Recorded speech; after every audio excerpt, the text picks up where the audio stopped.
qui a été immolé est digne de recevoir la puissance, la richesse, la sagesse, la force, l'honneur, la gloire et la louange. Alors que nous allons rester assis, je vous invite à louer avec nous. Digne est l'agneau, car il a payé le prix sur la croix pour supporter tous nos péchés. Et il est venu nous étonner par sa grâce. Chantons ensemble.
Alors que nous nous mettrons debout, nous allons accueillir les officiants.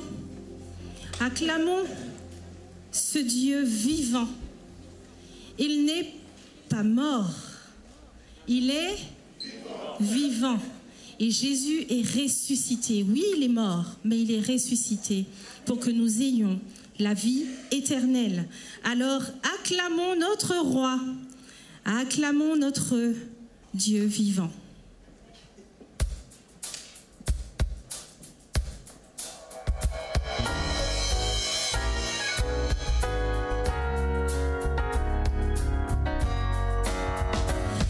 Vie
Seigneur Dieu, nous t'acclamons pour ce premier sabbat de l'année, pour cette joie que tu nous as accordée d'être dans ta maison. Parle à ton peuple. Au nom de Jésus-Christ. Amen.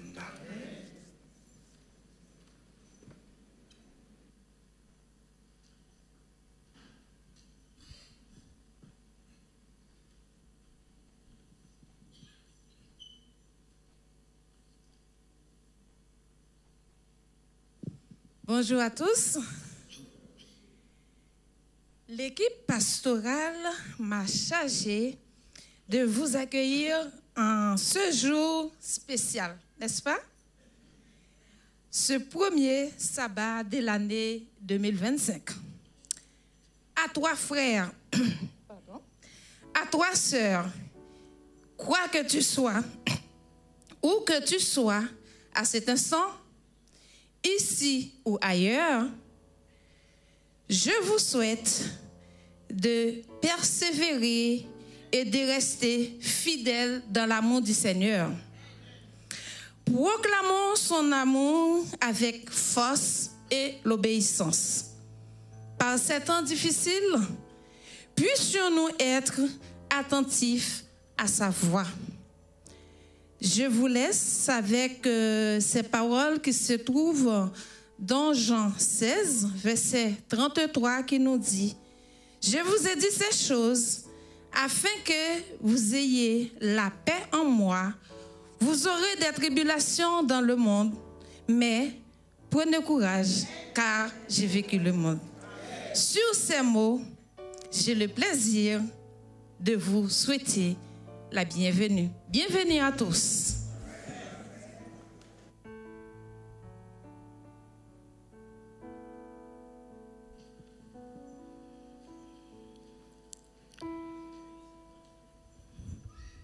La présence de Dieu dans les moments de faiblesse offre ce qu'on appelle la force.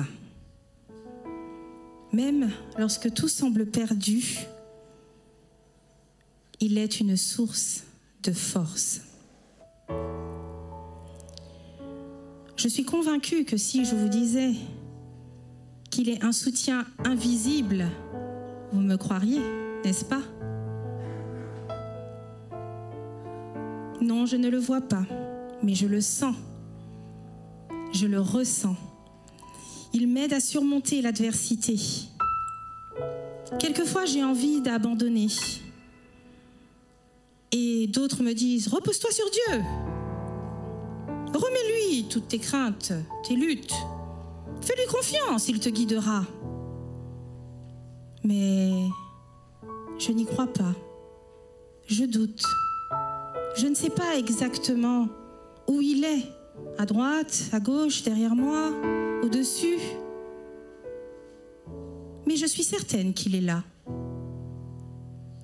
Alors, je persiste, je résiste. Et d'autres fois, c'est plus difficile. Des fois, j'ai envie d'abandonner tout, de tout lâcher. Ce serait une défaite en plus. Hein. Moi qui suis chrétien, qui crois en Dieu, comment pourrais-je abandonner? Mais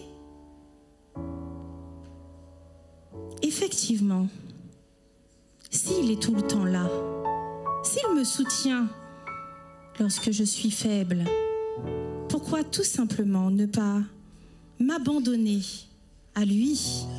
Lui faire confiance, non, ce n'est pas une défaite.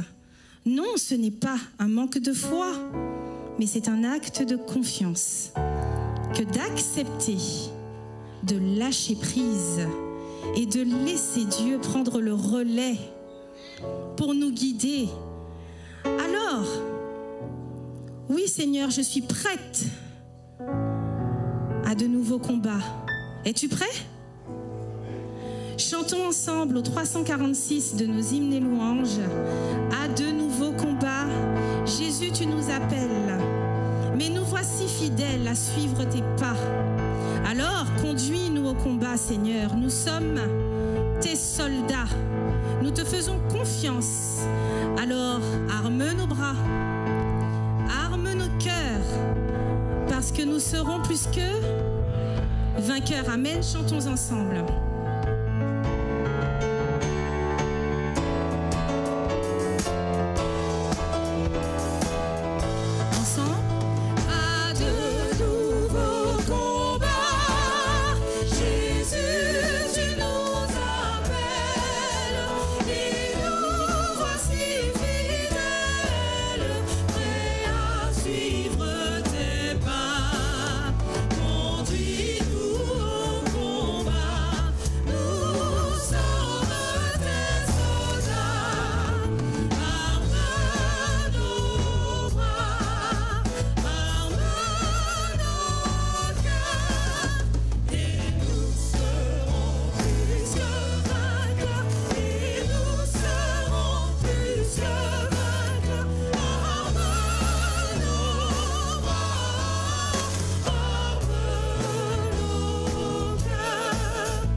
Tu as fait tout que tu devrais faire pour nous étant Père.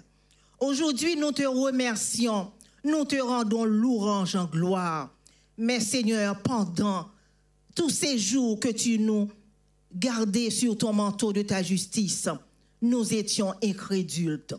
Nous avons péché en pensée, en parole, par la jalousie, par mensonge, par la méchanceté, par l'hypocrisie. Mais malgré tout cela, et c'est pour ça ce matin, Seigneur, nous venons en ta présence pour te demander pardon pour nos péchés, pour nos lacunes, pour nos iniquités, pour nos manquements, pour nos faiblesses, Seigneur, et que nous puissions arrêter de jouer avec toi, Seigneur. Éternel, élève nos cœurs vers toi, Seigneur. Agis en nous, Seigneur. Permets que nous soyons des enfants, des jeunes, des adultes, des mères, des pères, des tantes, des cousins, cousines, Seigneur. Des enfants qui cherche ta face en tous les jours, qui a besoin de toi, qui laisse le Saint-Esprit agir puissamment dans nos cœurs, dans nos pensées, afin d'arrêter de pécher contre toi. Éternel notre Dieu, souviens-toi de nous. Souviens-toi de notre famille. Souviens-toi de ton Église, Seigneur. Nous avons l'envie de te servir. Nous avons l'envie de te suivre. Mais nous avons un lion réjouissant qui nous empêche de te servir. Mais nous savons, Seigneur, avec la volonté que tu nous donnes, avec le désir de te servir, nous aurons la victoire sur l'ennemi. Nous aurons la victoire sur le péché. Nous avons la victoire sur toute mauvaise chose que nous faisons tous les jours dans notre vie. Tout ce que nous disons, tout ce que nous regardions dans notre vie. Éternel, sauve ton peuple. Sauve le troupeau de ton pâturage. Nous avons besoin de ta présence dans nos vies, Seigneur, afin que nous soyons des hommes et des femmes, Seigneur, et que nous soyons ce que tu veux que nous soyons, des enfants de lumière, des enfants de sagesse, de force, de courage en Jésus-Christ. Ô Père éternel, merci pour ce que tu fais pour nous. Merci pour ce que tu feras pour nous. Merci pour ce que tu es en train de faire en cet instant. Père éternel, beaucoup parmi de tes enfants sont dans ta maison ce matin. Ils en ont qui sont malades. Mais Seigneur, par ton amour infini, dans ton amour infini, passe ta main bénissante, guérissante sur les malades qui sont dans ta maison ce matin. Oh Seigneur, je te demande, Seigneur, au nom du sang versé de Jésus-Christ, et qu'ils puissent avoir une guérison. Non seulement la guérison physique, mais la guérison spirituelle également, au nom de Jésus-Christ. Éternel, ils en ont qui sont chez eux, mais qui ne peuvent pas se déplacer. Je te demande là où ils sont, Père, de passer aussi ta main bénissante, guérissante sur ces personnes. Éternel, ils en ont qui viennent, qui ont des difficultés, des problèmes. Seigneur, ceux qui ont des difficultés, des problèmes, quel que soit le problème qu'il faut, nous savons que tu as la réponse à tout, tu as la solution à toutes choses. Alors veille, Seigneur, étendre ta main sur tes enfants, sur ton troupeau, sur ton pâturage, Père éternel. Oui, Père éternel, tu as choisi le pasteur de ton église pour pouvoir nous instruire ce matin. Mais je te demande, Père, de lui accompagner. Oh Seigneur, que cette parole que tu lui as donnée ce matin, cette parole de vérité que tu lui as donnée, donne-lui la force, le courage, avec force, en puissance, et de pouvoir livrer ce message. Et dispose nos cœurs également à entendre cette parole et surtout à la mettre en pratique. Ô Éternel, notre Dieu, notre Père, nous te remercions pour le travail, la santé que tu nous donnes. Nous avons amené tes dûs. Alors Seigneur, bénis les dîmes et les offrandes que nous avons amenées dans ta maison. Et bénis aussi les mains qui vont repartir, Seigneur, ces dîmes et ces offrandes pour l'avancement de ton œuvre. Là où nous ne pouvons pas y aller, et nos dîmes et nos offrandes iront prêcher ton évangile du royaume. Pour servir le témoignage, alors viendra la fin. Oui, Père. Merci pour la paix que tu nous donnes, de pouvoir nous réunir, pour pouvoir te chanter, te louer. Bénis ce pays, Père. Bénis le gouvernement de ce pays. Donne-leur la sagesse, la force, le courage, afin que nous puissions continuer à te louer, à t'adorer, à te rendre gloire, louange, honneur. Éternel, bénis ton Église. Passe ta main bénissante sur cette jeunesse. Passe ta main sur sa tête. Passe ta main dans le cœur, dans leurs pensées. De toujours de rester auprès de toi et de vivre pour toi et pour toi seul, quelles que soient les circonstances de la vie, quels que soient les réseaux sociaux, tout ce qui pouvait les entraîner, Seigneur, dans ce monde mauvais, Seigneur, dans ce monde dangereux, dans ce monde glissant, Seigneur. Gardez-leur dans ton amour, Seigneur. Gardez-leur dans ta forte main, Seigneur. Bénis ton Église, bénis ton héritage et que ta miséricorde repose sur tes enfants, sur ton peuple éternel, non seulement aujourd'hui, mais ce sera toute la durée de leur vie jusqu'à ton retour. À toi soit louange, honneur, gloire, puissance au siècle des siècles. Amen.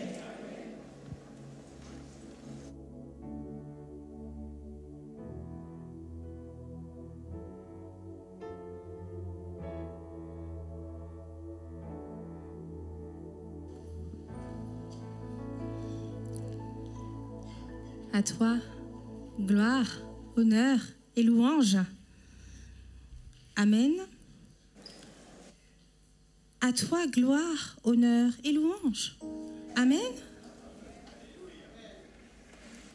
À toi, gloire, honneur, justice, louange. Mais ces mots, on les prononce des fois comme ça, non? À toi la gloire, Seigneur. Mais qu'est-ce que nous attendons de cette gloire? À toi l'honneur. Mais quel honneur?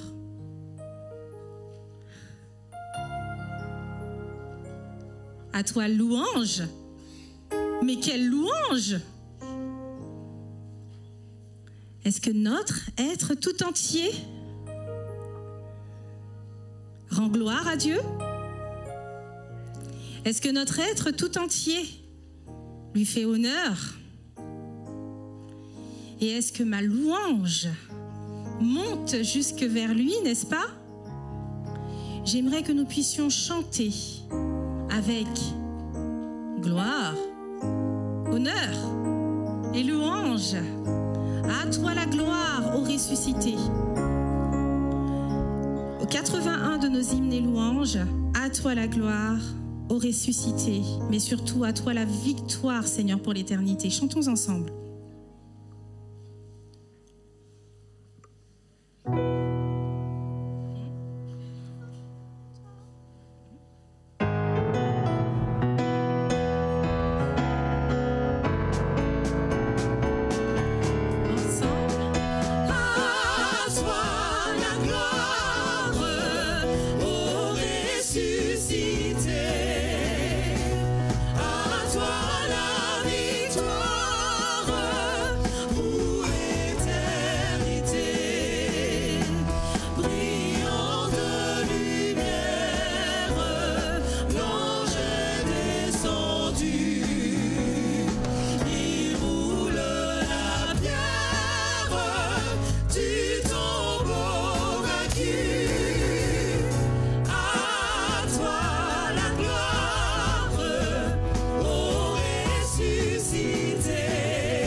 Amen.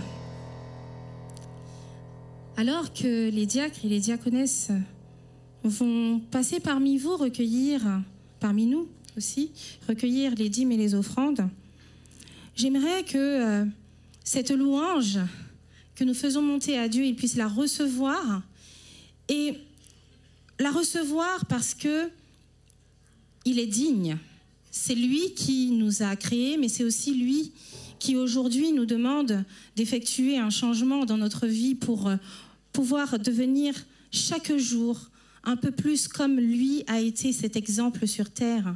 Et aujourd'hui, même si on dit beaucoup de choses quand on chante, il faut aussi qu'il puisse recevoir cette louange qui monte vers lui et que ce soit d'un cœur sincère que nous puissions le dire. Que ce ne soit pas uniquement des paroles dites en l'air, lâchées à travers des notes, mais que le Seigneur reçoive ma louange. Reçois ma louange parce que tu connais mon cœur. Tu es le Dieu de l'impossible. Seigneur, reçois cette louange ce matin.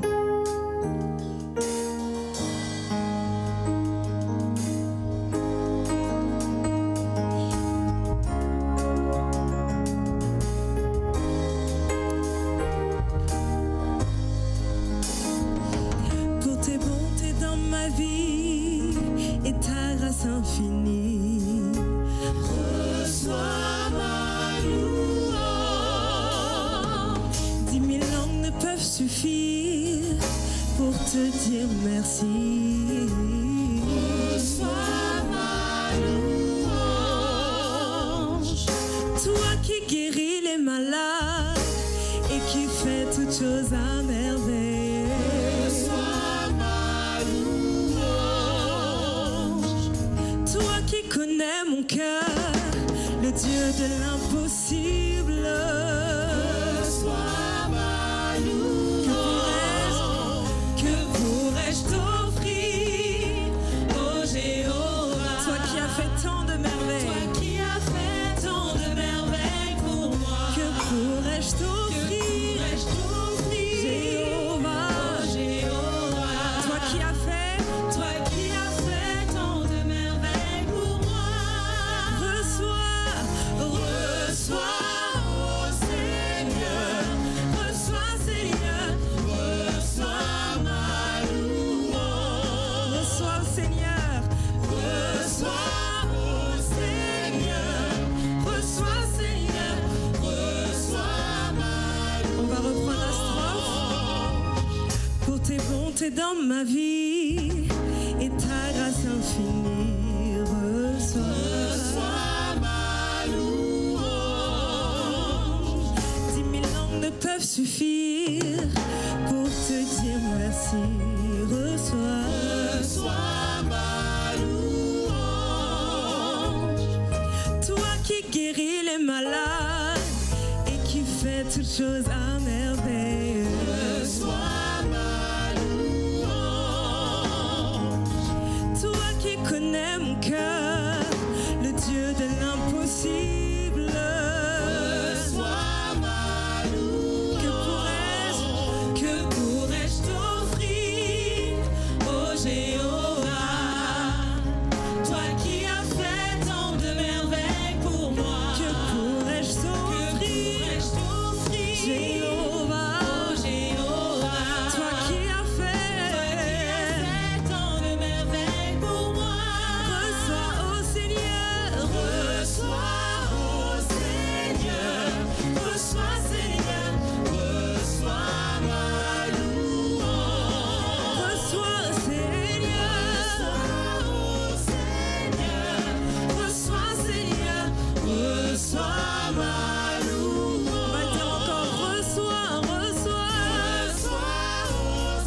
Seigneur, reçois Seigneur, reçois ma louange. Une dernière fois, reçois, oh Seigneur, reçois Seigneur, reçois ma louange.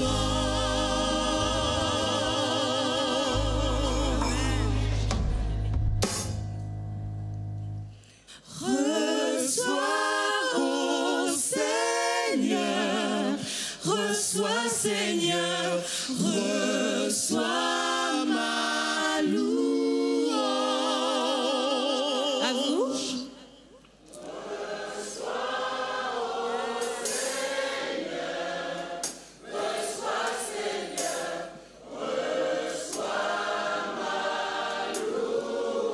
Reçois ma louange.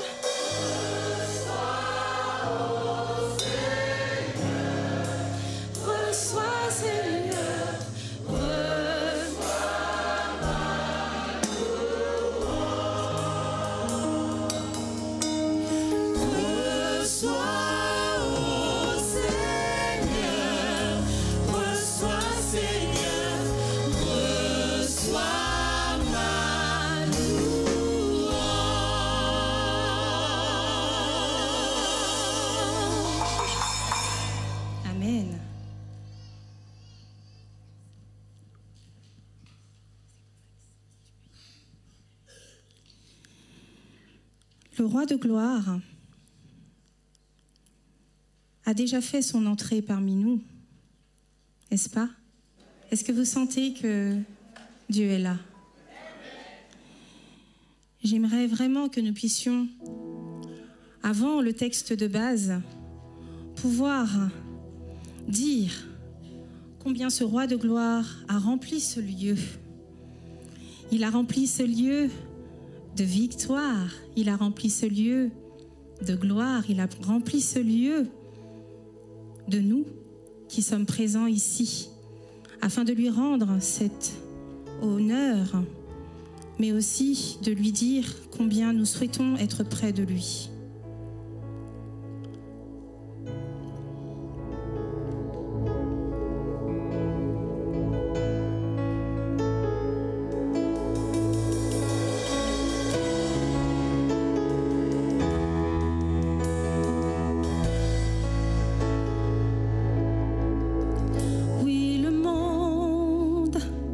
Se prosternera devant toi.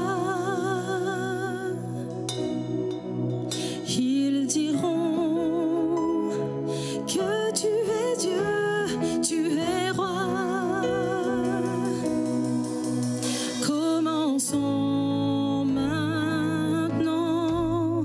Pourquoi donc attendre? Roi remplis ce lieu, je veux être près de toi. Oui, être près de toi. Roi de gloire, remplis ce lieu, je veux être près de toi. Oui, être près de toi. Oui, le monde se prosternera devant toi. Ils diront que tu es Dieu, tu es roi. Commençons maintenant. Pourquoi donc attendre? Nous voulons louer le Dieu de victoire. Roi de gloire, remplis ce lieu. Je veux être près de toi. Oui, être près de toi. Roi de gloire, remplis ce lieu. Je veux être près de toi. Oui, être près de toi. Et je chante Alléluia jusqu'à son retour. Et je danse en ta présence jusqu'à ton retour. Et je chante Alléluia jusqu'à ton retour. Et je danse en ta présence jusqu'à ton retour. Et je chante Alléluia jusqu'à ton retour. Et je danse en ta présence jusqu'à ton retour. Et je chante Alléluia jusqu'à ton retour. Et je danse en ta présence, jusqu'à ta présence, danse en ta présence, danse en ta présence. Roi de gloire, remplis ce lieu.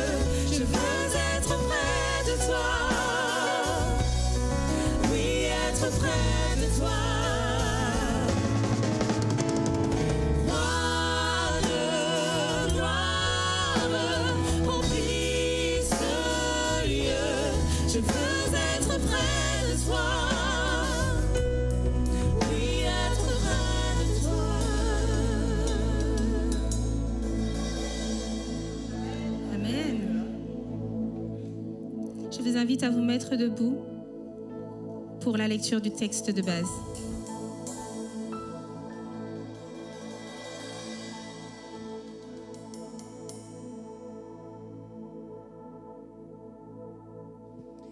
Notre texte de base se trouve dans Genèse 49, les versets 22 à 26.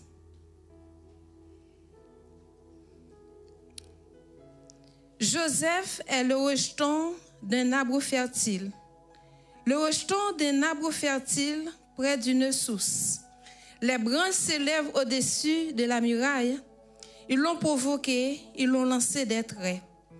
Les Achères l'ont poursuivi de leur haine, mais son arc est demeuré ferme et ses mains ont été fortifiées. Par les mains du puissant de Jacob, il est ainsi devenu le berger, le rocher d'Israël. C'est l'œuvre du Dieu de ton Père qui t'aidera. C'est l'œuvre du Tout-Puissant qui te bénira. Des bénédictions des cieux en haut, des bénédictions des eaux en bas, des bénédictions des mamelles et du sein maternel. Les bénédictions de ton Père s'élèvent au-dessus des bénédictions de mes pères, jusqu'à la cime des collines éternelles, qu'elles soient sur la tête de Joseph, sur le sommet de la tête du prince de ses frères. La parole du Seigneur.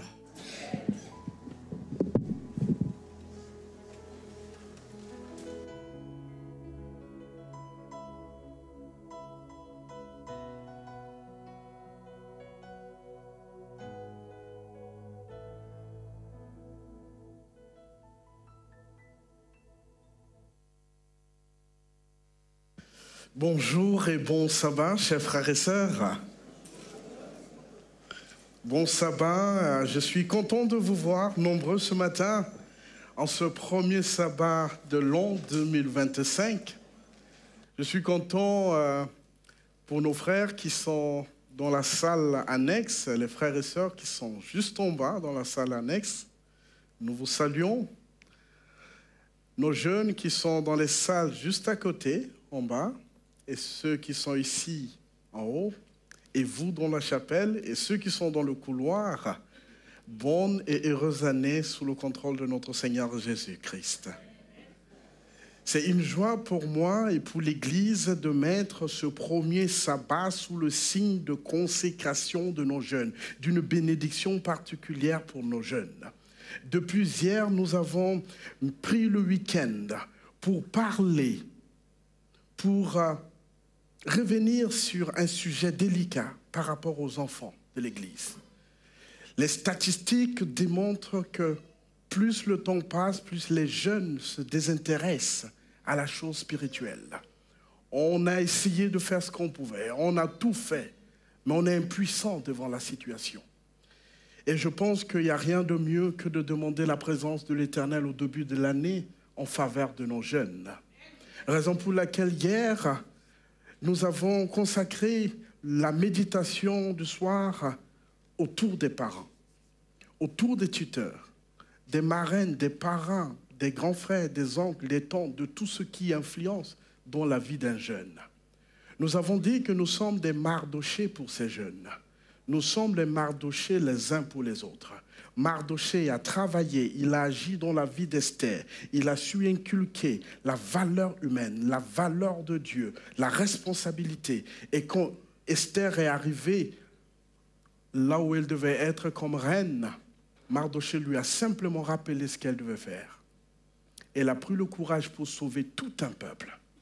Parce que quand elle était jeune, Mardoché a inculqué les vraies valeurs.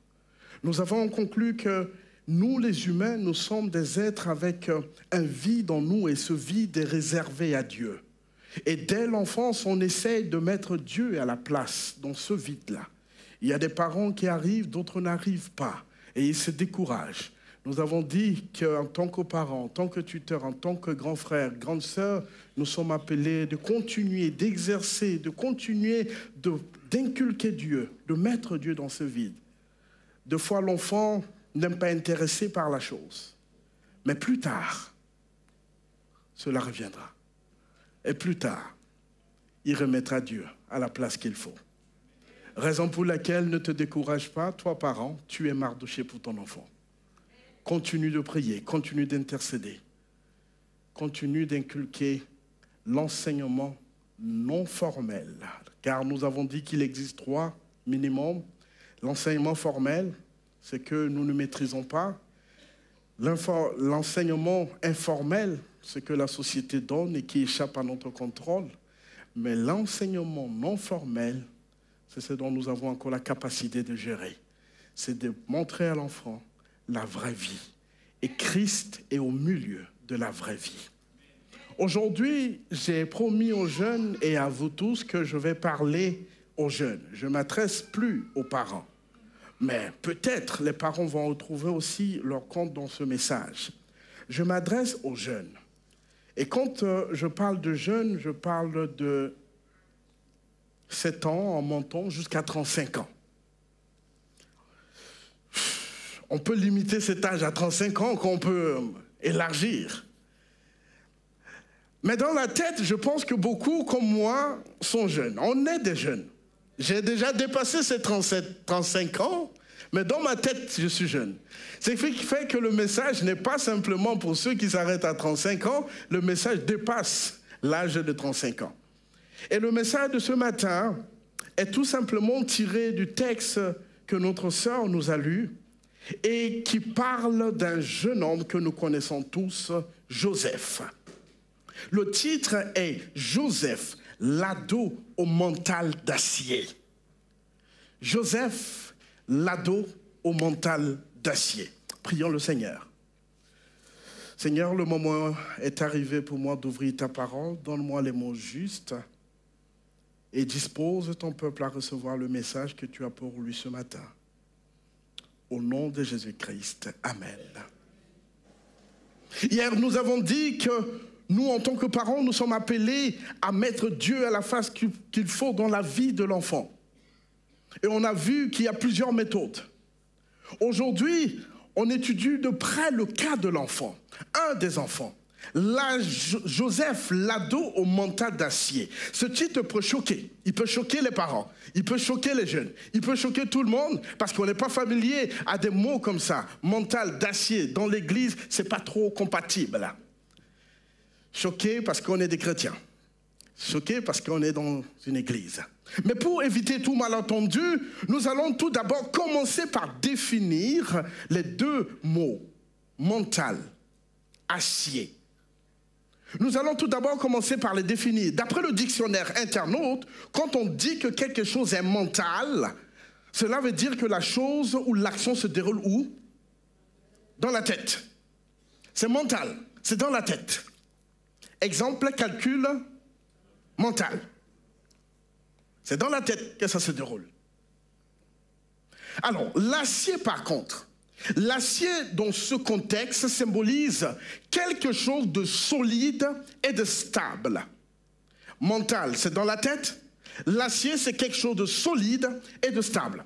Alors, avoir un mental d'acier, dans notre contexte, c'est développer une capacité à se maintenir dans une harmonie face à une situation donnée. Développer une capacité équilibrée à se maintenir en harmonie dans une situation donnée. Il est quelle heure à votre montre? Il est quelle heure? Il est 12h moins 5. De base, à 12h moins 5 ou à 12h chez vous, vous êtes en train de faire quoi? Manger, très bien. Aujourd'hui, il est 12h, on est encore à l'église. Et le pasteur, il vient de commencer son message. Alors, il faut développer un mental d'acier pour rester ferme jusqu'à ce que le message finisse. Dans toute la vie, nous sommes appelés en tant qu'individus à développer des mentaux d'acier face à des situations qui semblent échapper à notre contrôle. Et oh, frères et sœurs, il y a beaucoup de situations qui échappent à notre contrôle. Et si on n'est pas bien équilibré pour affronter ces situations, on va se laisser berner. On va se laisser froisser par toutes les situations. Oh, durant les minutes qui nous restent ce matin, voyons ensemble le cas de Joseph, l'ado au mental d'acier. À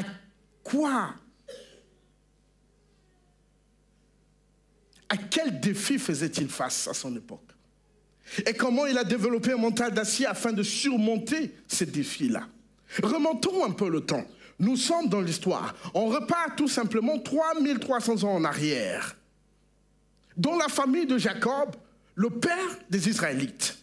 Nous connaissons bien l'histoire, donc je vais simplement brosser. Jacob a épousé 2 femmes. Vous connaissez leur nom? Vous pouvez me rappeler? Léa et Rachel. Jusque-là, 1, c'est bon. 2, ça commence déjà, c'est compliqué. Avec qui il a eu des enfants. Mais la situation ne s'arrête pas là. Il a aussi eu des enfants avec Zilpa et Bilhah, les 2 servantes de Léa et de Rachel. Au total, Jacob vivait avec 4 femmes qu'on lui en fait 13 enfants. Vivre dans une famille pareille, il faut avoir le mental d'acier. 4 mamans différentes, 13 enfants, 13 personnalités dans une même maison. Ou c'est une même tante. Ou chaque maman a sa tante avec ses enfants, peu importe. Mais ils sont ensemble. Rassurez-vous, aujourd'hui, dans certains milieux, y compris le nôtre, il est interdit d'épouser plusieurs femmes ou plusieurs hommes à la fois. Donc, je pense qu'il est impossible que cela arrive à nos jeunes, que cela arrive dans notre contexte. Là, on est rassuré. Mais comment s'organise le quotidien dans une famille pareille, qui doit s'occuper des moutons? Est-ce qu'il y a suffisamment de la nourriture pour tout le monde à la maison? On mange 3 fois par jour? On ne sait pas.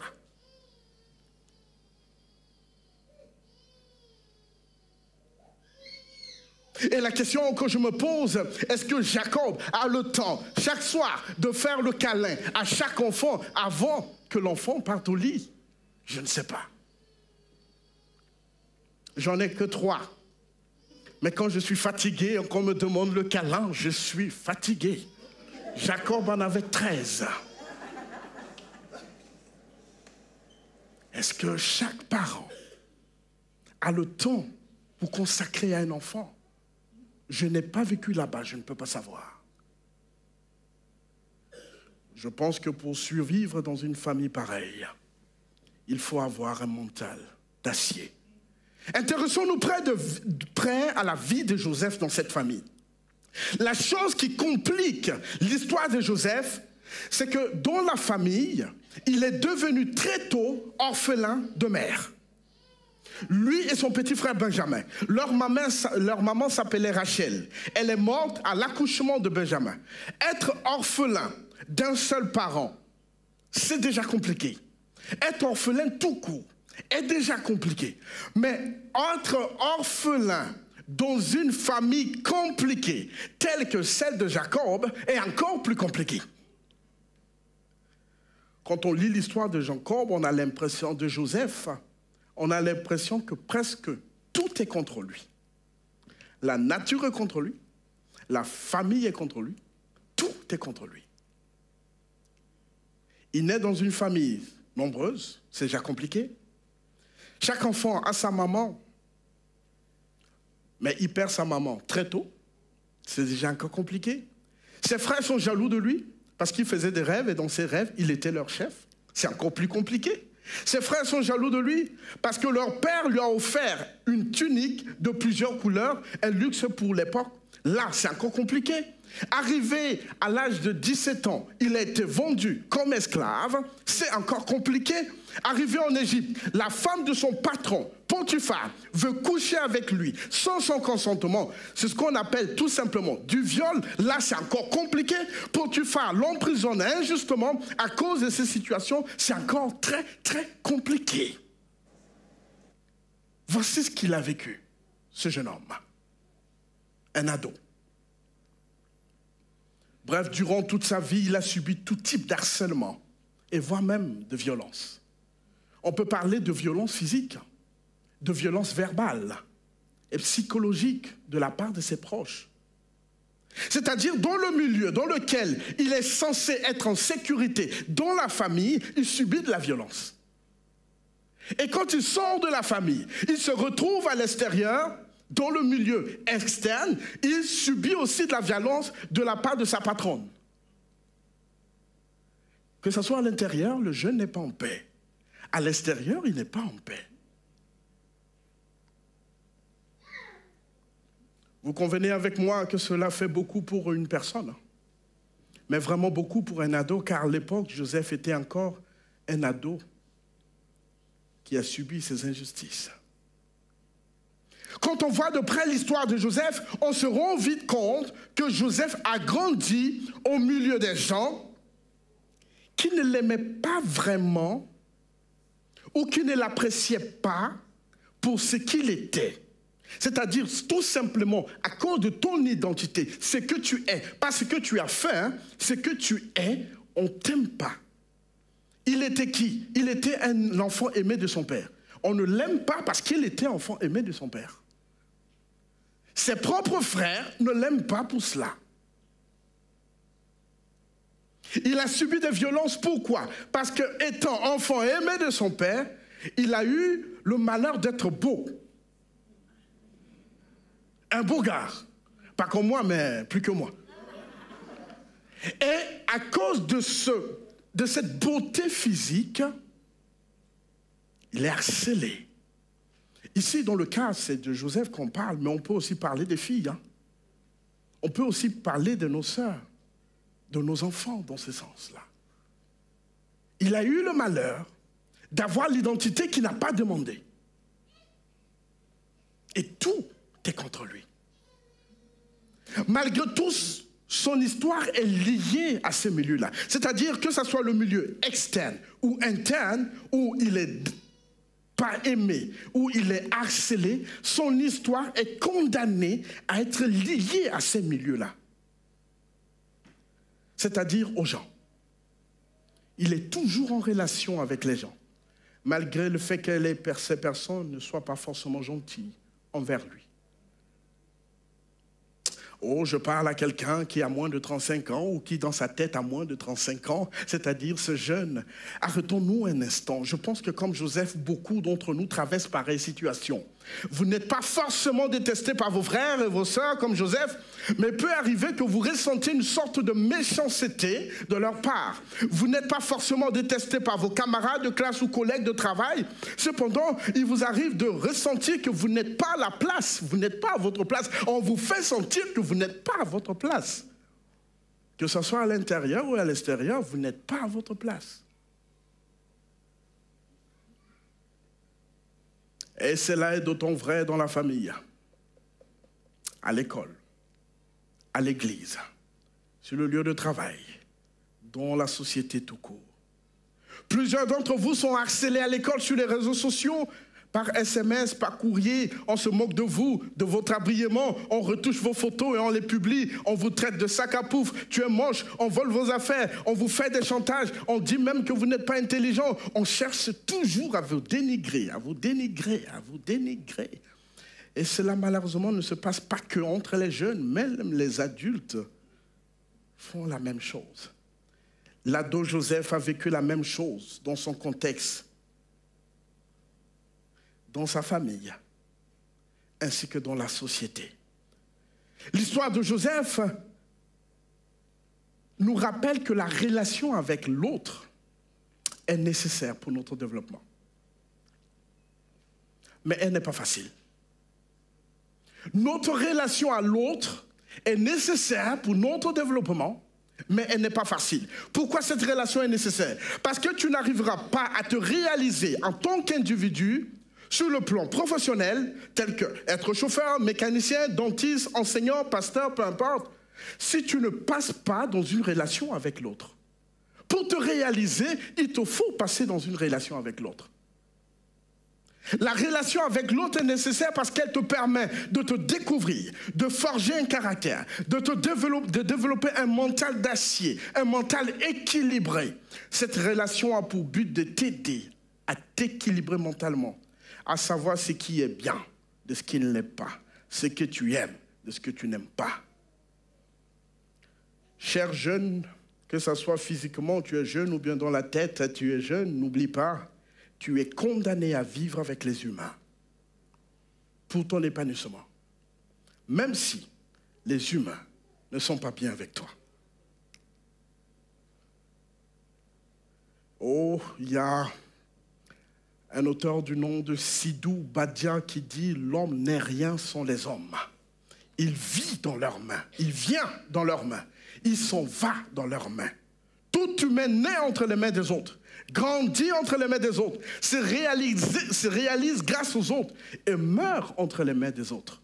Mais la relation avec l'autre n'est pas facile. » Joseph nous apprend que les rapports aux autres sont difficiles et des fois très difficiles.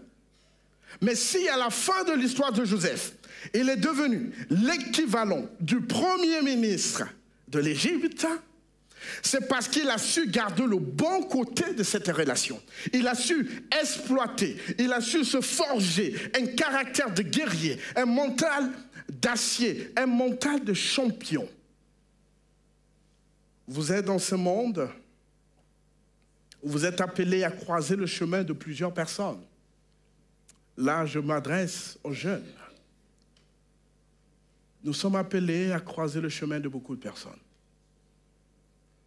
Des personnes bien intentionnées et des personnes mal intentionnées. Les personnes bien intentionnées vous aideront à réussir dans la vie. Ce n'est pas forcément ton père ou ta mère ou ton proche qui va t'aider à réussir, c'est quelqu'un peut-être d'autre qui va t'aider. Il va t'ouvrir une porte, tout simplement. Il va juste faire quelque chose et tu deviens quelqu'un. Vous connaissez bien ces histoires-là. Tu te dis, mais est-ce que c'est un ange? Je ne sais pas, je vais devoir à cette personne toute ma vie pour ce qu'il a fait. Ce sont des personnes que le Seigneur a mis sur votre chemin. Mais les personnes mal intentionnées chercheront toujours à vous exploiter, à vous dénigrer, à vous faire du mal. Chers ados, chers jeunes, peu importe votre âge, utilisez les mauvaises expériences que vous allez vivre avec les personnes mal intentionnées pour forger votre caractère, votre équilibre, votre mental. Car tu ne peux pas survivre dans un monde si tu ne développes pas un mental équilibré. C'est la loi de la vie. Et cette loi est instaurée, malheureusement, parce que le péché est dans le monde. En guise de conclusion, je vous livre le secret de Joseph. Il n'a pas plus de 3 secrets, il n'a que 3. Ce qui a amené Joseph à développer le mental d'acier, à être toujours équilibré, à faire face aux différentes difficultés qu'il devait rencontrer. Et dans votre contexte, peut-être l'école, votre vie professionnelle, le changement climatique, la vie politique, les économies, la relation avec les parents. On peut énumérer beaucoup de choses, la relation amoureuse. Il y a plusieurs choses. Ce qui a permis à Joseph de rester équilibré se résume en 3 points.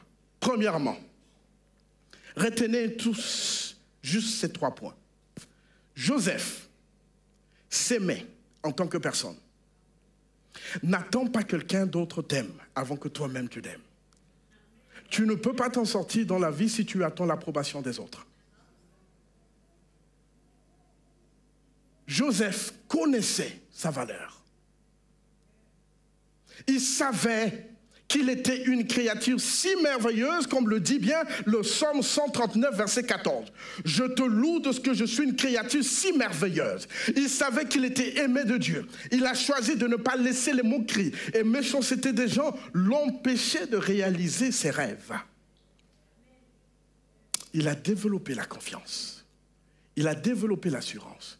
Tu peux te fier aux douces paroles de tes parents pour t'encourager, mais un jour viendra, malheureusement, c'est la réalité de la vie, où ils ne seront pas là pour te répéter que tu es beau, tu es fort, tu es mignon, tu peux arriver, tu dois affronter seul. Et c'est là où tu te rendras compte qu'avoir confiance en soi est très important. Si vous ne l'avez pas, demandez à Dieu. Dieu est là pour nous aider à développer cette confiance. Le deuxième secret de Joseph, il savait fuir certains problèmes. Je sais qu'à un certain âge, surtout l'âge des ados, des jeunes, c'est-à-dire de 15 ans en montant, on veut expérimenter. On ne veut pas écouter, on veut toucher avant de tirer nos propres leçons. Nous sommes tous passés par là, les aînés, les jeunes et les moins jeunes, nous sommes tous appelés à passer par là, mais Joseph savait fuir certains problèmes. Il préfère toujours passer, il préfère laisser le problème et fuir, qu'on l'appelle poltron, lâche, que d'affronter les problèmes. Exemple, la plupart de nos amis qui fument maintenant vous diront que j'ai commencé la cigarette parce que quand j'étais jeune, j'étais dans un groupe et un ami m'a donné et j'ai pris. Parce que si je refusais de fumer, j'allais être traité de moche, de ceci, cela, et je n'allais pas être accepté dans le milieu. Étant donné que nos jeunes veulent être acceptés dans leur milieu, ils prennent une seule fois. Et malheureusement, après les une fois, c'est un peu difficile de se détacher. Joseph savait fuir. Nous parlons d'un garçon d'une vingtaine d'années qui a encore toute sa force, l'énergie vitale. On sait de quoi on parle à présent. Elle a vu cette dame, la patronne. Je pense que cette dame, la femme de Potiphar, était aussi belle. Elle était aussi attirée parce que Potiphar est un chef. Il ne peut pas épouser n'importe qui. Toutes les femmes, c'est belle. Et la beauté est subjective, bien sûr. Mais ce qui est sûr, Potiphar a entretenu sa femme. Et quand Joseph a vu cette dame, je pense qu'il pense aussi que par elle, je peux être quelqu'un. Mais il a fui.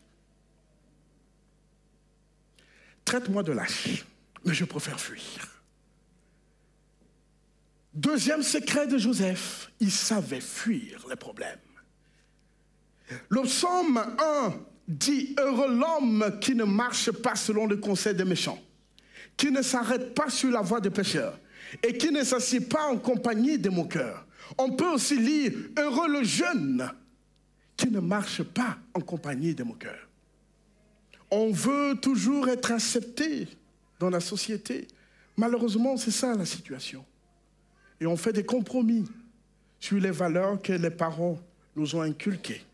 On dit de toute façon, il ne me voit pas, je peux faire. Il m'a interdit de faire ceci, mais quand je sors de la maison, je peux le faire. Il ne me voit pas. Juste pour la petite histoire, quand j'étais encore un peu jeune, on m'interdisait de porter les pantalons et de descendre en taille basse. Quand je partais à l'école, je remonte normalement. Une fois, je traverse le portail, taille basse, tranquille, calme. Jusqu'au jour, un voisin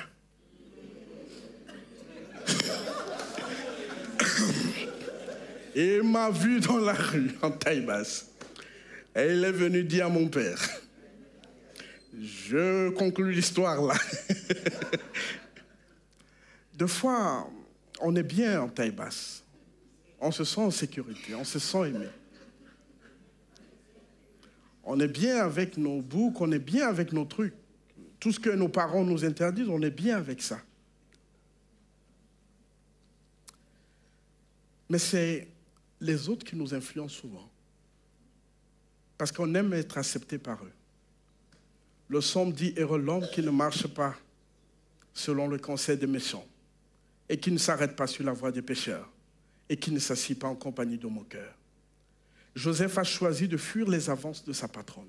Le troisième secret de Joseph, Joseph n'a pas oublié qu'il est un enfant de Dieu. Et si vous oubliez tous les autres secrets, n'oubliez pas ce troisième. Il n'a pas oublié qu'il est un enfant de Dieu. Peu importe les circonstances. Il reste attaché au commandement de Dieu. Certes, il peut lui arriver de tomber. Joseph est humain. C'est normal. On peut tomber. On peut s'énerver. On peut faire des bêtises. Ça arrive à tout le monde. Et dans le cas de Joseph, il lui est arrivé de se mettre en colère. Mais il savait revenir sur la bonne voie. Il savait se pardonner. Et pardonner à celui ou celle qui lui a fait du mal. Mes chers, il faut être psychologiquement fort pour pardonner à quelqu'un qui t'a fait du mal. Pardonner à quelqu'un qui t'a fait du mal, c'est de dire que moi, je choisis de me débarrasser de ce sentiment de haine et de te laisser seul. Mais ce n'est pas donné à tout le monde de le faire. Il faut être mentalement équilibré. Avoir le mental d'acier pour arriver à pardonner. Parce que l'un des objectifs du pardon est de pouvoir passer à autre chose, de pouvoir se libérer. Et la capacité qu'a quelqu'un qui a un mental d'acier est de ne pas laisser une situation redéfinir son identité. On laisse souvent les blessures du passé redéfinir notre identité actuelle. Si je ne suis pas tel aujourd'hui, c'est parce que dans le passé, on m'a fait ça. Et tout le temps, on réchante. Si je suis aujourd'hui parce que dans le passé, j'ai subi ça. Oui, c'est un fait. C'est pas beau. C'est triste. Ce sont des blessures. Mais il faut avancer. Il faut avancer. Beaucoup de personnes, jusqu'à 60, 70 ans, 80 ans, sont en train de revenir sur les blessures du passé. Et ils ressassent tout le temps, tout le temps, tout le temps, tout le temps. Oh, je n'ai pas dit que c'est facile. Mais pour avancer, pour se réaliser dans la vie, il faut pardonner et avancer à autre chose. C'est ce que Joseph a fait à ses frères. N'accuse pas les autres quand tu échoues. Prends la responsabilité de ta vie, pardonne-toi ton échec, pardonne à l'autre qui t'a fait du mal et avance. Beaucoup de personnages bibliques ont développé cette mentalité d'acier. Abraham a quitté son confort pour aller dans ce que le Seigneur a prévu pour lui. Isaac était prêt à se sacrifier, à affronter ce sacrifice. Jacob a affronté son propre mensonge, ainsi que le mensonge de son père, de son beau-père. Moïse, le leader, David, le guerrier. Jésus a développé le mental d'acier pendant 40 jours, 40 nuits, il n'a pas mangé. Mentalement fort, il s'est préparé pour affronter tous ceux qui voulaient nuire à sa vie. Jean, le dernier disciple de Jésus-Christ à mourir, a développé le mental d'acier. Chers frères et sœurs, ce n'est pas comme ça que Dieu a créé le monde. Tout devait être parfait, beau, merveilleux. Mais le péché est entré dans le monde. Et le péché a fait qu'il faut survivre dans ce monde. Et pour survivre, il faut être mentalement équilibré. Que le Seigneur aide chacun de nous à ce que nous soyons des chrétiens bien équilibrés dans cette société. Parce que la société a besoin de personnes équilibrées pour la conduire. J'aimerais qu'on prie ce matin pour nos jeunes. Des jeunes qui affrontent certaines réalités qu'on n'a pas tous évoquées, que vous, en tant que parents, vous connaissez ou bien eux-mêmes maîtrisent seuls. Et je dis que les jeunes, ce n'est pas simplement, ne s'arrête pas à 35 ans. Toi aussi, si tu as un jeune en tête, tu aimerais qu'on prie pour la personne et qu'elle n'est pas dans la salle. Je prie tous les jeunes de venir, s'ils le veulent bien, de me rejoindre ici. Tous les jeunes, qui sont dans la salle, qui sont dans les salles annexes, qui sont en bas, qui remontent pendant que Sarah nous joue quelque chose. Et tous les anciens consacrés, qu'ils soient en service ou pas, tous les anciens qui sont dans la salle sont priés de s'approcher. Et nous allons spécialement élever nos mains pour bénir ces enfants-là. Pendant que les jeunes seront ici, nous, les anciens, nous allons encercler tout carrément ces jeunes. Dans ta tête, je dis, tu peux être jeune, hein, ou tu veux prier pour un jeune, sens-toi libre de t'approcher. Montons, venez.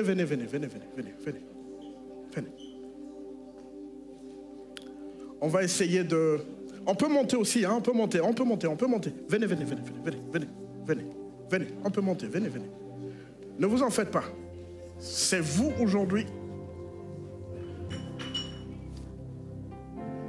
Montez.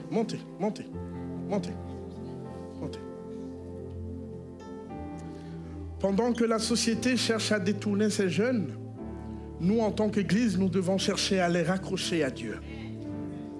Et notre plus grande arme est de prier pour eux, et de les bénir, et de les mettre en prière tout le temps. Juste pour la petite histoire, toute la journée d'hier, les anciens étaient en jeûne pour ce moment de prière spéciale en faveur de nos enfants.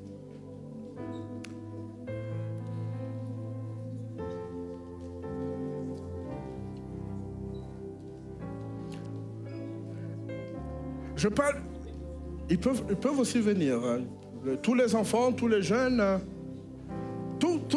Je vois qu'il y a des jeunes dans la salle. Sentez-vous libres, sentez-vous libres.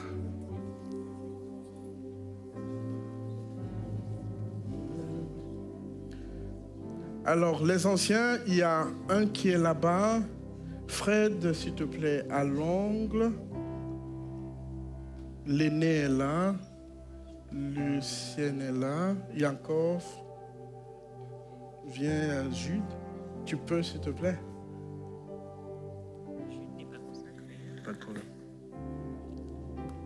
Pierre est là. Gabi, s'il te plaît. Mets-toi ici. Il y a l'aîné. Alors, est-ce qu'on peut se mettre derrière? Dans ce cas, les enfants, approchez encore un peu, s'il vous plaît. Approchez un peu. Il y a des enfants par terre? Où? S'il y a des enfants qui viennent ici devant. Qui viennent.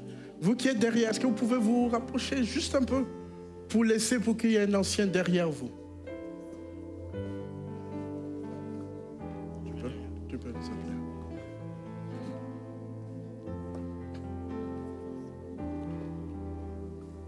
Venez. En bas, tout le monde est monté. Venez.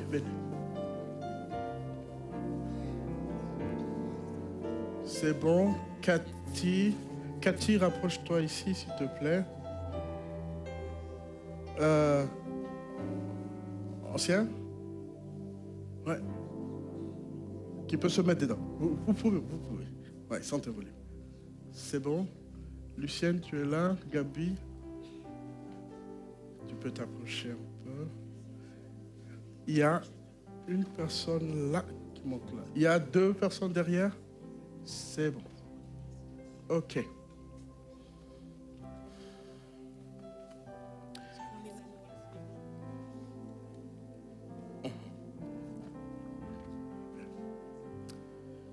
Chaque ancien va élever sa voix en guise de bénédiction. Ils ont le micro nécessaire pour cela. Ils se sont préparés pour cela. Et nous, les autres, nous allons élever simplement nos mains. Chacun, en bénédiction, va élever sa voix à travers le micro. Donc, on va se passer tour à tour. Et vous, les jeunes, mentalement, préparez-vous à rester debout pendant un bout de temps. Parce que chacun va prier pour vous. Gabriel peut commencer. Pendant que nous élevons nos mains, nous les anciens.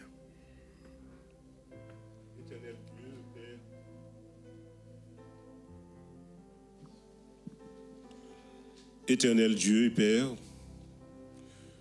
tu nous vois avec cette armée de jeunes. Merci Seigneur pour cette jeunesse que tu donnes à ton église de Pierrefitte, Seigneur.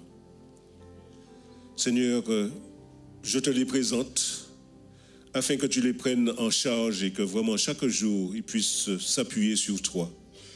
Que tu les bénisses abondamment et qu'ils puissent avancer en sécurité avec toi. Amen.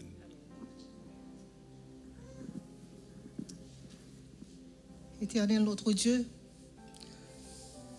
nous constatons tout ce qui se passe dans ce monde aujourd'hui.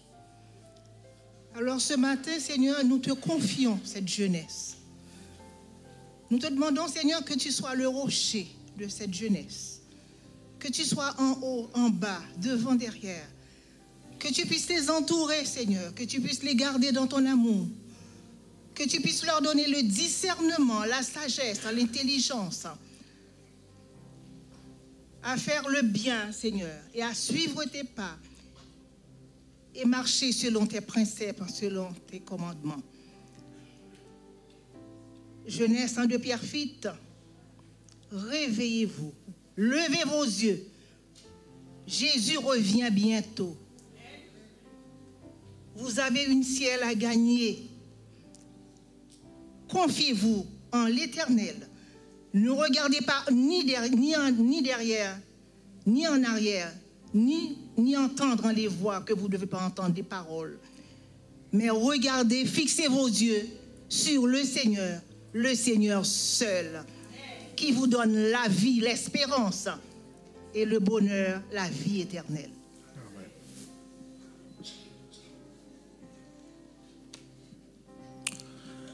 Si l'apôtre Paul était aujourd'hui parmi nous, comme il a dit à Timothée, que nous trouvons dans 1 Timothée chapitre 1er, verset 2, il dit « Mon enfant, mais je vais remplacer par mes enfants légitimes en la foi. Que la grâce, la miséricorde et la paix te soient données de la part de Dieu, le Père, et de Jésus-Christ, notre Seigneur. Amen. » Amen. Cher jeune, que l'Éternel te bénisse et qu'il te garde, que le Seigneur fasse lui briller sur toi son visage et qu'il te prenne en grâce, que l'Éternel, que le Seigneur tourne sa face vers toi et qu'il t'accorde la paix. Amen.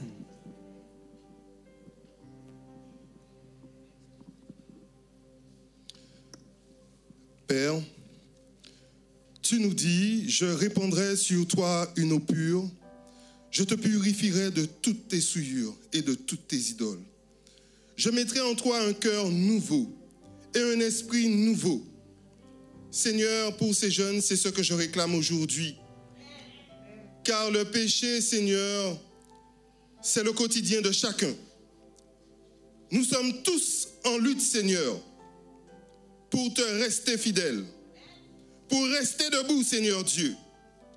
Donne-leur l'intelligence de comprendre cette nécessité de s'approcher de ton trône.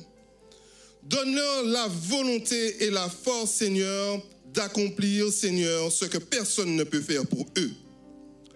Il y a de ceux qui ne se sont peut-être pas déplacés, Seigneur, et qui sont dans des périodes compliquées. Ils ne savent pas où donner de la tête, Seigneur Dieu. Mais révèle-toi à eux ce matin, afin qu'ils sachent que ton amour est présent pour eux et qu'ils peuvent avoir confiance en cet amour. Et nous qui te prions, aide-nous à ne pas être simplement des spectateurs, Seigneur, de cette situation, mais aide-nous à être un tuteur, un conseiller. Donne-leur la volonté de s'approcher de certains d'entre nous, Seigneur, afin que nous soyons une épaule, une oreille, un soutien dans cette lutte que chacun nous vivons au quotidien.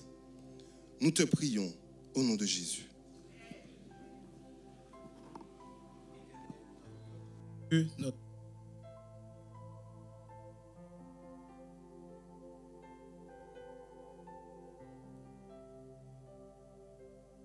De tes bras d'amour, que tu les couvres de ton manteau protecteur, afin de les préserver de toute mauvaise influence de ce monde. Aide-les à grandir dans la crainte de ton nom, dans l'obéissance à ta volonté, dans l'obéissance à ses parents, dans l'humilité, dans la charité. Bénis-les d'une bénédiction qui les suivit d'aucun chagrin. Au nom de Jésus. Amen. Éternel, notre Dieu, notre Père, toi qui es le seul, le grand Dieu, toi seul qui es digne de louange, d'adoration. Permets, Seigneur Dieu, tout comme Salomon, à peine âgé de 20 ans, en devenant roi, n'a pas demandé la richesse, n'a pas demandé une grande armée, n'a pas demandé quoi que ce soit pour lui, mais a demandé la sagesse pour pouvoir diriger son peuple. Seigneur, de la même manière, je réclame ta sagesse sur chaque jeune ici présent, Seigneur Dieu, afin qu'il puisse discerner les pièges du malin, afin qu'il puisse être vainqueur de toute situation, Seigneur, au nom de Jésus. Amen. Oui, heureux êtes-vous, jeunes, qui avez pour Dieu le Dieu créateur, le Tout-Puissant, celui qui veille, qui tourne sa face vers vous pour vous accorder la victoire. Heureux êtes-vous qui cherchez sa face, qui méditez sa parole, afin de faire cette différence. Alors, Éternel, merci de tourner ta face. Fais rayonner ta gloire, Seigneur, comme tu l'as fait pour Moïse, afin que ces jeunes, Seigneur, puissent trouver leur voie et qu'ils soient cette lumière que tu veux qu'ils soient. Béni sois-vous, Seigneur, chers jeunes, parce que Dieu veille sur vous et qu'il vous fait cette promesse qu'il ne vous abandonnera jamais. Allons dans la joie, dans la paix du Seigneur, au nom de Jésus-Christ. Amen.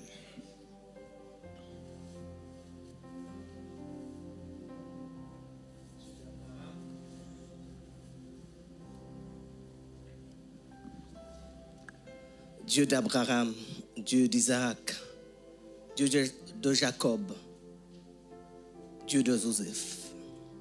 Tu as dit toi-même, quand tu seras élevé, tu attireras tous les hommes à toi. Ces jeunes, ce matin, se sont déplacés, sont venus à toi pour rechercher ton aide. Seigneur, certes, elles ont des faiblesses, mais Seigneur veut les aider à ne pas regarder sur leurs faiblesses, mais à regarder sur ta puissance, ta grandeur, parce que Seigneur, tu as été à la croix pour eux, pour qu'ils puissent recevoir, pour qu'ils puissent avoir la victoire. Tu as remporté la victoire à la croix pour chacun d'eux. Veuille, Seigneur, les aider à rester attachés à toi. Et que ton nom soit glorifié dans leur vie. Et quant à nous, adultes, aide-nous à leur donner un bon témoignage. Au nom de Jésus. Amen. Chers jeunes, alors que peut-être la vie te semble difficile, alors que tu as peut-être des doutes concernant ton avenir, voilà ce que l'Éternel te dit ce matin.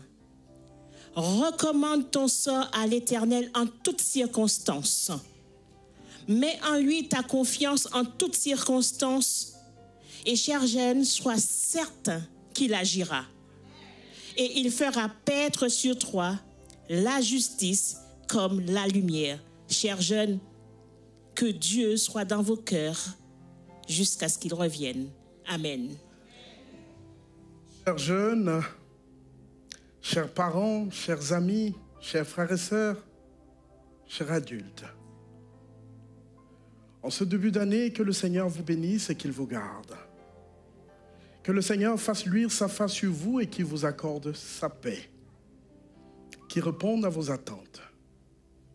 Qu'il vous donne la force nécessaire, la sagesse nécessaire d'accompagner les jeunes qui croiseront vos chemins.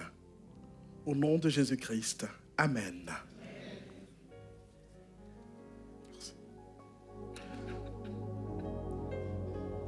Merci beaucoup. Vous pouvez vous asseoir.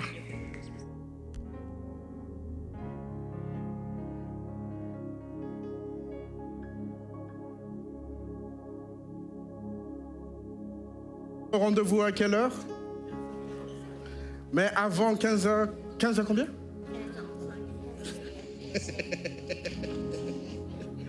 15h30. Avant 15h30, qu'est-ce que nous faisons ensemble? Normal. Nous vous encourageons. Vous avez ramené quelque chose, vous n'avez rien ramené, ne vous en faites pas. S'il y a pour un, il y a pour tous. Que le Seigneur vous bénisse. Cet après-midi, nous allons commencer ensemble et après nous séparer. Parce que les jeunes ont posé des questions par rapport à la dépression, par rapport aux addictions, par rapport à... Alors, ils ont présenté des inquiétudes. Les jeunes entre eux vont creuser cette question ensemble. Il y a des anciens qui seront là pour les accompagner. Les adultes, entre nous, on va aussi creuser ces mêmes questions. On va en discuter. Comment toi tu as fait dans ton cas? Comment toi tu peux faire? Comment on peut se conseiller mutuellement pour aider ces jeunes? Donc on commence ensemble à 15h30 et après on se sépare, les jeunes d'un côté, les adultes de l'autre côté. Nous allons creuser ces différentes questions. En Jésus-Christ, Amen.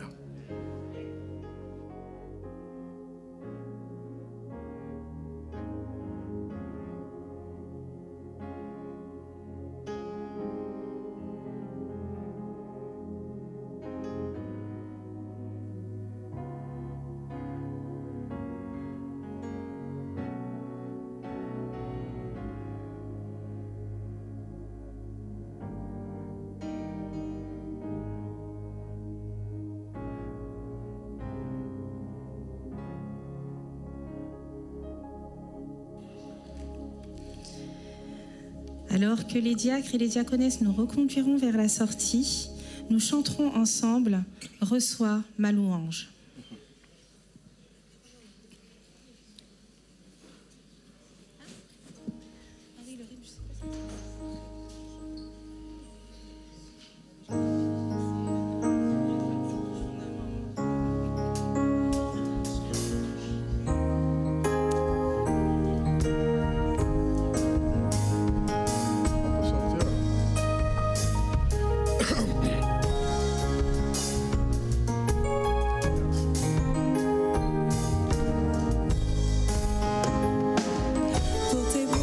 Dans ma vie et ta grâce infinie, reçois ma louange.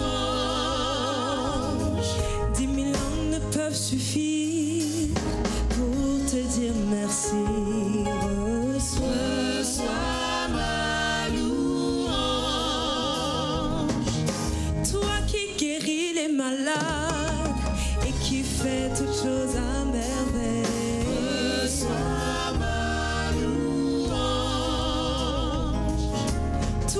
connais mon cœur, le Dieu de l'impossible. Reçois ma louange. Que pourrais-je t'offrir, Jéhovah, oh Jéhovah, toi qui as fait tant de merveilles pour moi. Que pourrais-je t'offrir,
Jéhovah, oh Jéhovah, toi qui as fait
reçois, Seigneur. Reçois, oh Seigneur. Reçois, Seigneur. Reçois ma louange. Reçois, oh Seigneur. Reçois, Seigneur. Reçois ma louange.